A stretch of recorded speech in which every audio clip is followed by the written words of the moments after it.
ನಮಸ್ಕಾರ ವೀಕ್ಷಕರೇ, complete cure divine healing ಸೆಂಟರ್ಗೆ ಸ್ವಾಗತ. ಇವತ್ತಿನ ವಿಷಯ ಸ್ಪೈನಲ್ ಕಾರ್ಡ್ ಅಂತ. ಯಾವುದೇ ರೀತಿ ತೊಂದರೆ ಇರ್ಬೋದು, ಕೈ ಎತ್ತಕ್ಕಾಗಲ್ಲ, ಕಾಲು ನಡೆಯೋಕ್ಕಾಗಲ್ಲ, ಕಾಲು ಎಳ್ಕೊಂಡು ನಡೀತಾ ಇದ್ದಾರೆ, ಅಥವಾ ತುಂಬ ಸಿವಿಯರ್ ಹೆಡೇಕ್ ಇರುತ್ತೆ, ಈ ಥರ ಹಲವಾರು ಸಮಸ್ಯೆಗಳು ಅದಕ್ಕೆ ಕಾರಣ ಆಗುತ್ತೆ. ನೀವು ಒಂದು ಪೇಷಂಟಿಗೆ ಇವಾಗ ಹೋಗಿ ನೋಡ್ಕೊಂಡು ಬರೋದಾದರೆ, ಒಬ್ಬರು ಆಲ್ರೆಡಿ ಲೇಡಿ ಪೇಷಂಟ್ ಇದ್ದಾರೆ ವಿನಾ ಅಂತ, ಅವರು ಸ್ಟೇರ್ ಹತ್ತುವಾಗ ಮೇಲೆ ಕೆಳಗೆ ಬಿದ್ದುಬಿಟ್ಟು ಕೈಯಾಗಿ ಯಾವಾಗಲೂ ದಿಂಬು ಬಿಟ್ಕೊಂಡು ಬರ್ತಾ ಇದ್ರು. 5 ವರ್ಷ ಸುತ್ತಿದ್ದಾರಂತೆ ಎಲ್ಲ ಹಾಸ್ಪಿಟಲ್ಗಳಿಗೆ, ಎಲ್ಲಿ ವಾಸಿಯಾಗಿಲ್ಲ. ಇಲ್ಲಿ ಬಂದ ಮೇಲೆ ಆ ಶಿವನ ಅನುಗ್ರಹದಿಂದ ಒಂದೇ ತಿಂಗಳಲ್ಲಿ ದಿಂಬು ಬಿಟ್ಟಿದ್ದಾರೆ. 3 months ಅಲ್ಲಿ ಕಂಪ್ಲೀಟ್ ವಾಸಿಯಾಗಿದ್ದಾರೆ. ಸೊ ಅವ್ರದ್ದು ಡೈರೆಕ್ಟ್ ಆಗಿ ಒಂದು ವಿಡಿಯೋ ನೋಡ್ಕೊಂಡ್ ಬರೋಣ.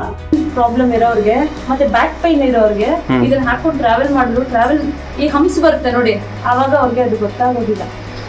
ಹಂಪ್ಸಲ್ಲಿ ಹತ್ತಿ ಇಳಿತಾರಲ್ವಾ, ಈ ಕುಶನ್ ಇದ್ರೆ ವಿತ್ ಸಪೋರ್ಟ್ಗೆ ಅದು ಪೇನ್ ಬರಲ್ಲ. ಸೊ ಅಂದ್ರೆ ಈಗ ಒಟ್ಟಿನಲ್ಲಿ ಇದನ್ನ ಹಾಕೊಂಡೇ ಕುತ್ಕೋಬೇಕು, ನೀವು ಹಾಕದೆ ಕುತ್ಕೊಳಕ್ ಆಗಲ್ಲ. ನಾನು ಗಾಡಿ ಓಡಿಸ್ಬೇಕಾದ್ರು ಕೂಡ ಇದು ಇಲ್ಲದೆ ಓಡಿಸಲ್ಲ ನಾನು, ಹಂಗಾಗಿದೆ. ಸರಿ ಮೇಡಮ್, ಅದನ್ನ ಇಲ್ದೇನೆ ನಾರ್ಮಲ್ ಆಗಿ ನಾವು ಟ್ರೀಟ್ ಮಾಡ್ತೀವಿ. ಸೊ ನಾರ್ಮಲ್ ಆಗಿ ನೀವು ಕುತ್ಕೋಬಹುದು. ನನ್ನ ಹೆಸರು ವೀಣಾ ಅಂತ, ನಾನು ಇಂದ್ರಾನಗರಿಂದ ಬರ್ತಾ ಇದ್ದೀನಿ ಟ್ರೀಟ್ಮೆಂಟ್ಗೆ. ಇಲ್ಲಿ ನನ್ನ ಟ್ರೀಟ್ಮೆಂಟ್ ಮುಗಿದಿದೆ, ಆಯಿತು. ನಂದು 3.5-4 months ಆಯಿತು ಟ್ರೀಟ್ಮೆಂಟು. ನನಗೆ ಸಮಸ್ಯೆ ಇದ್ದಿದ್ದು ಕಾಕ್ಸಿಕ್ ಟೈಲ್ ಬೋನ್ ಬಂದು ಇಂಜೂರ್ ಆಗಿ, ಅಂದರೆ ಅದು ಮುರಿದೋಗಿದೆ ಅಂತ ಡಾಕ್ಟರ್ ಹೇಳಿದ್ರು. C4 ಇಂದ C7 ವರೆಗೂ ಇಲ್ಲಿ ಇದು ಜರುಗಿದೆ ಅಂತ ಹೇಳಿದ್ರು. ಆಮೇಲೆ ಇಲ್ಲಿ ಕೂಡ ಅಷ್ಟೇ L3 ಇಂದ L7 ವರೆಗೂ ಜರುಗಿದೆ ಅಂತ ನನಗೆ ಹೇಳಿದ್ದು ಸಮಸ್ಯೆ ಇದ್ದಿದ್ದು. ನಾನು ಫಸ್ಟ್ ಹೋಗಿದ್ದು ಕೋಣಂದೂರು ತೀರ್ಥಹಳ್ಳಿ, ಅಲ್ಲಿ ಬೋನ್ಸಿಗೆ ಅಂತ ಹೋಗಿದ್ದು ಟ್ರೀಟ್ಮೆಂಟ್. ಅಲ್ಲಿ 1.5 year ಎವ್ರಿ 15 days ಹೋಗ್ಬೇಕಾಗಿತ್ತು ನಾನು. ಅಲ್ಲೂ ಒಂದಷ್ಟು ದಿನ ಟ್ರೀಟ್ಮೆಂಟ್ ತೊಗೊಂಡೆ, ಕಡಿಮೆ ಆಗಿಲ್ಲ. ಸೊ ಆಮೇಲೆ ತುಮಕೂರಲ್ಲಿ ಹೇಳಿದ್ರು, ತುಮಕೂರಲ್ಲಿ ಅಲ್ಲಿ ಒಂದು 6 months ಹೋದೆ. ಅಲ್ಲೂ ಸ್ವಲ್ಪ ಸುಮಾರಾಗಿತ್ತು. ಆಮೇಲೆ ಮತ್ತೆ ಪೇನ್ಸ್ ಹಾಗೆ ಶುರು ಆಯಿತು. ಆಮೇಲೆ ಆಂಧ್ರಾಗೆ ಒಂದು ಆಲ್ಮೋಸ್ಟ್ 2 years ಹತ್ತಿರ ಹೋಗಿದ್ದೀನಿ ನಾನು ಈ ಸಮಸ್ಯೆಯಿಂದ. 2019 ನನಗೆ ಈ ಪ್ರಾಬ್ಲಮ್ ಇರೋದು. 2024 ನಿಮ್ಮ ಹತ್ರ ಬರೋಕ್ಕೆ ಮುಂಚೆವರೆಗೂ ನಾನು ಬೇರೆ ಕಡೆ ಟ್ರೀಟ್ಮೆಂಟ್ಸ್ ತೊಗೊಳ್ತಾ ಇದ್ದೆ. 2024 ಫೆಬ್ಬಲ್ಲಿ ನಾನು ನಿಮ್ಮ ಹತ್ರ ಬಂದಿದ್ದು. ಅಂದರೆ ನಿಮ್ಮ ವಿಡಿಯೋ ಬಂದು ನಾನು ಯೂಟ್ಯೂಬಲ್ಲಿ ನೋಡಿ ಪಾಪಪ್ ಆಗಿ, ಆಮೇಲೆ ನಿಮ್ಮನ್ನ ಕನ್ಸಲ್ಟ್ ಮಾಡಿ ನಾನು ಇಲ್ಲಿ ಅಪಾಯಿಂಟ್ಮೆಂಟ್ ತೊಗೊಂಡು ಬಂದಿದ್ದು.